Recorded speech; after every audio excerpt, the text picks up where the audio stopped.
بسم الله الرحمن الرحيم بسم الله الرحمن الرحيم والعاديات ضبحا فالموريات قدحا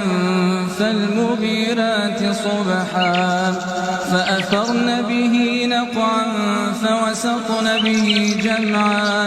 إن الإنسان لربه لكنود وإنه على ذلك لشهيد وإنه لحب الخير لشديد أفلا يعلم إذا بعثر ما في القبور وحصل ما في الصدور إن ربهم بهم يومئذ لخبير.